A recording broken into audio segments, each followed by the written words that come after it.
Selamat pagi dan semangat pagi untuk kita semua. Berjumpa kembali dalam program Morning Call GPIB. Kali ini bersama dengan saya, Pendeta Christian Talutu, Ketua Majelis Jemaat GPIB Karunia Belitung Timur, Provinsi Babel.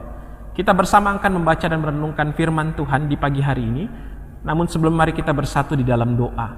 Tuhan yang Maha Kuasa, pagi hari ini kami bersyukur Tuhan masih membangunkan kami dengan tubuh yang sehat. Dan saat ini kami ingin mengawali kegiatan dengan firman yang kami dengar bersama. Biarlah Bapa, dalam hidup ini kami menyadari bahwa seringkali banyak tantangan, godaan bagi kami untuk tidak setia, bahkan cenderung untuk mengkhianati Tuhan, keluarga, bahkan teman dan orang-orang terdekat kami. Biarlah Bapa, lewat firman yang ada kami diingatkan untuk tidak hidup pada keinginan kami, tapi hidup pada apa yang Tuhan inginkan bagi kami saat ini. Bersabdalah Tuhan, karena kami sudah siap untuk mendengarkannya. Amin. Mari kita membaca dan merenungkan firman Tuhan hari ini dengan membuka dari Alkitab yang ada, Injil Matius pasal 26 ayat 47 sampai yang ke-52 dengan perikop Yesus ditangkap.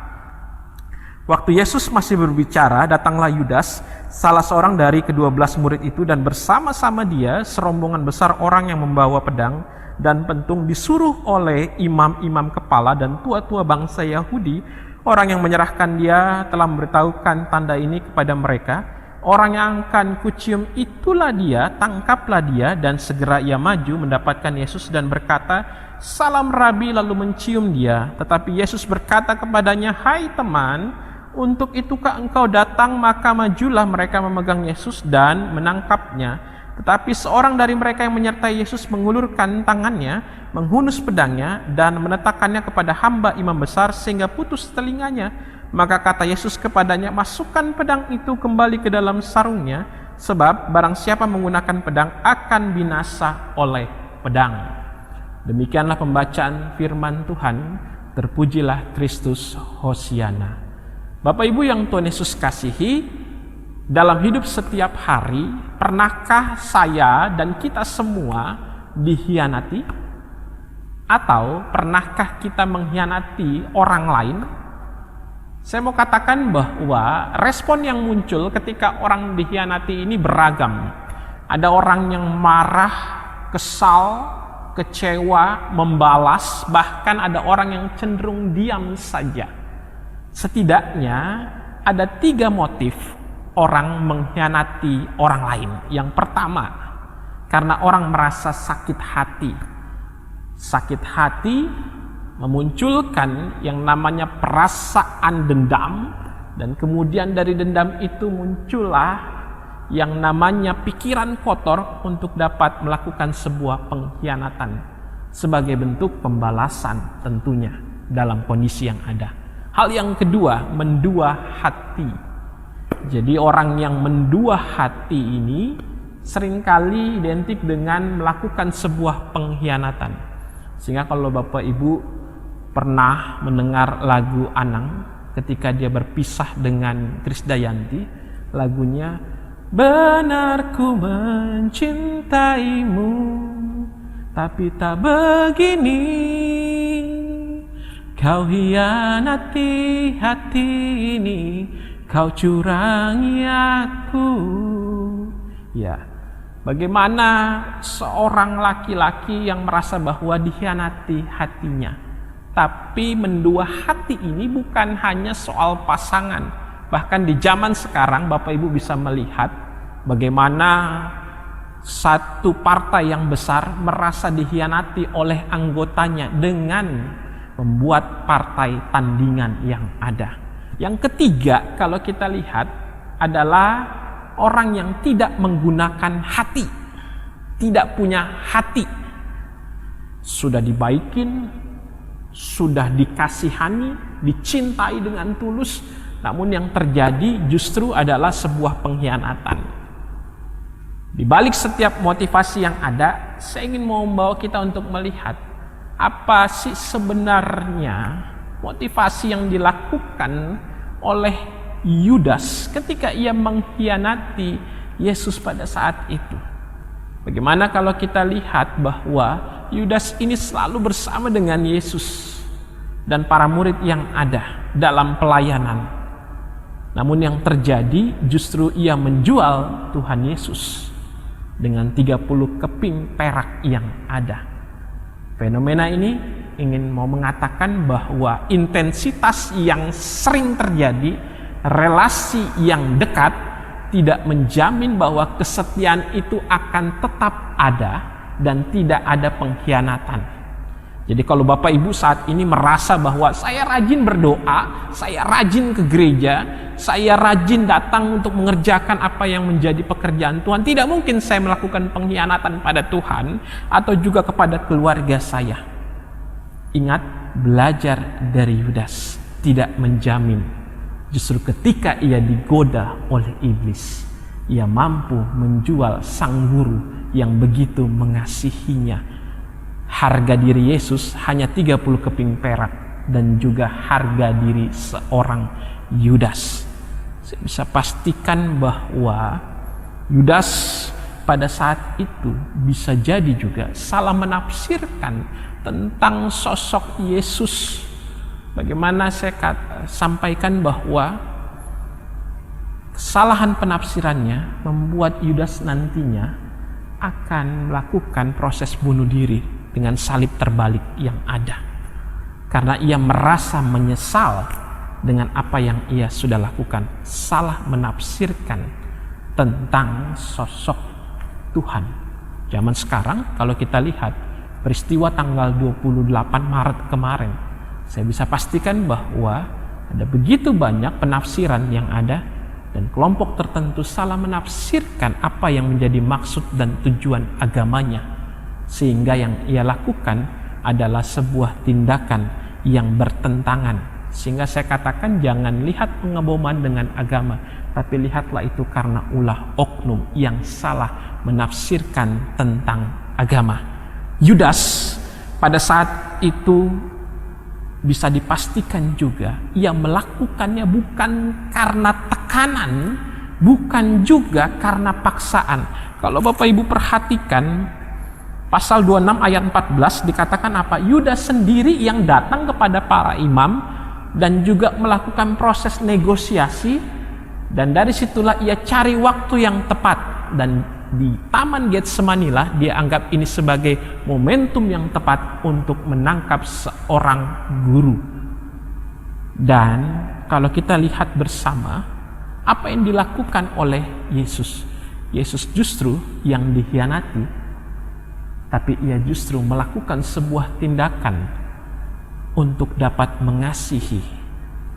Ketika hamba seorang imam yang diutus untuk menangkapnya terhunus oleh pedang, Yesus justru melakukan penyembuhan baginya. Sebuah tindakan yang luar biasa yang mungkin saya dan kita semua tidak mampu untuk melakukannya. Namun firman Tuhan hari ini membawa kita untuk melihat dua tokoh yang bisa jadi pelajaran penting untuk kita. Yang pertama, dari Yudas kita diingatkan. Yudas memaksakan keinginan tetapi tidak punya hati dan tidak hati-hati. Kadang ada begitu banyak keinginan yang kita punya. Keinginan uang, keinginan jabatan, keinginan nama baik, dan begitu banyak keinginan yang ada seringkali membuat kita memaksakannya sampai akhirnya mampu untuk mengkhianati Tuhan dan juga keluarga, bahkan orang-orang yang kita kasihi. Ingat, pengkhianatan mungkin bisa membawa hidupmu dalam keuntungan sementara, tapi nantinya akan membuat dirimu menyesal selamanya. Poin pertama yang kita pelajari dari Yudas. Yang kedua, yang kita belajar dari sosok Yesus. Yesus berdiam diri, Yesus menahan diri, tetapi ia tidak berdiam diri. Saya ulangi, Yesus menahan diri, tetapi ia tidak berdiam diri. Ketika ia diperlakukan tidak baik, ditangkap dengan tiba-tiba, lantas yang ia lakukan hanya berdiam diri, menahan dirinya untuk tidak emosi, marah, kesal kepada muridnya yang ada pada saat itu. Kalau mungkin saya pastikan kalau Yesus mungkin dari Ambon ataupun orang Batak, dia lihat muridnya seperti itu, wah bisa-bisa dapat palungku dia, atau dapat marah dia. Namun Yesus justru melakukan sebuah tindakan yang luar biasa. Ia menahan diri, tapi ia tidak berdiam diri, ia justru menyembuhkan. Sehingga saya mau katakan satu hal, apa yang Yesus lakukan mungkin sama dengan tindakan apa? Mengelus rasa tampar. Ya, itu dia ya. Mengelus rasa tampar.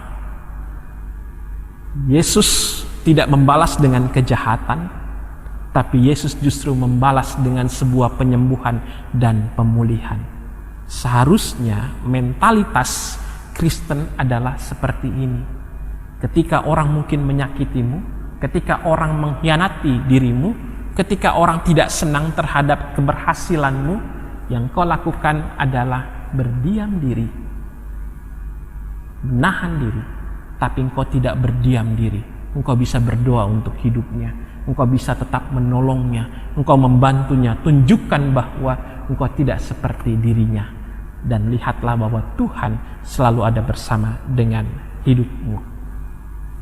Mari kita bersama meneladani Yesus Kristus yang esok hari kita rayakan pengorbanannya di kayu salib. Saya mungkin katakan ini alasan kenapa banyak orang tua, tidak ada yang saya ketemu orang tuanya kasih nama anaknya Yudas. Kalau Petrus, Etus, nah itu masih banyak.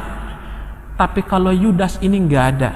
Karena kalau dalam bahasa aslinya Yudas Iskariot, ya di Kariot ini adalah kota yang ada di Yudea, tapi asal katanya juga bisa disebut sebagai pembunuh, penipu, pengkhianat, sehingga orang tidak mau sama seperti dengan Yudas anaknya dan tidak mau diberi nama Yudas. Kita mau meneladani Yesus dan kita mau melakukan apa yang Tuhan inginkan, bukan apa yang menjadi keinginan kita. Tuhan berkati kita bersama. Amin. Bapa yang Maha Kuasa, terima kasih. Saat ini kami sudah diperdengarkan oleh firman-Mu. Biarlah Tuhan membawa kami dalam pengenalan, membawa kami untuk melakukan apa yang menjadi perintah-Mu. Seringkali kami dibatasi dengan perasaan sakit hati, mendua hati, bahkan tidak punya hati Tuhan ketika menjalani kehidupan dalam keluarga, persekutuan, pelayanan, pekerjaan, bahkan di tengah masyarakat yang Tuhan berikan. Biarlah Bapa, kami boleh meneladani apa yang Yesus lakukan. Yesus menahan diri tapi dia tidak berdiam diri. Tuhan justru membalas dengan kebaikan. Tuhan justru menunjukkan bahwa dirinya hadir untuk dapat menjadi berkat, untuk dapat mencintai umat yang ada. Sekalipun itu sulit, tapi kami belajar untuk melakukannya sesuai dengan apa yang menjadi firman Tuhan. Bentuk kami dengan mentalitas yang ada Tuhan, bukan berdasarkan keinginan kami, tapi mampukan kami untuk meneladani apa yang Tuhan perintahkan dalam hidup ini. Dalam pekerjaan yang kami tekuni saat ini, kiranya Tuhan jaga dan lindungi kami, pelihara kami, jauhkan dari segala virus COVID-19 yang ada. Bahkan kami berdoa bagi kami yang ada dalam tayangan Morning Call saat ini, sedang dalam proses karantina ataupun isolasi mandiri, kami yang terpapar COVID-19, biarlah kami selalu mengandalkan Tuhan dan percaya Tuhan boleh menghadirkan kami kesembuhan di tengah-tengah kehidupan yang ada. Dan doa kami saat ini untuk setiap orang yang berjuang, para tim medis yang ada, mereka yang berada di garda paling depan, kiranya Tuhan menjaga, melindungi, memprotek diri mereka dengan kuat kuasa Roh Kudus-Mu, sehingga mereka terhindar dari virus COVID-19 yang ada. Terima kasih Bapak, berkati Majelis Sinode GPIB, berkati Departemen Pelkes yang ada, bahkan juga tim kerja dari Morning Call maupun Radio GPIB yang sudah mempersiapkan segala sesuatunya. Kiranya Tuhan boleh menyertai setiap pelayanan kami untuk menjadi berkat kepada siapapun.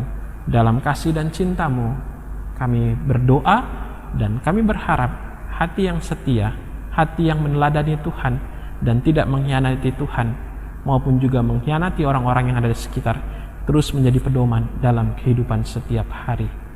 Amin. Selamat pagi, Tuhan memberkati kita bersama dan selamat beraktivitas.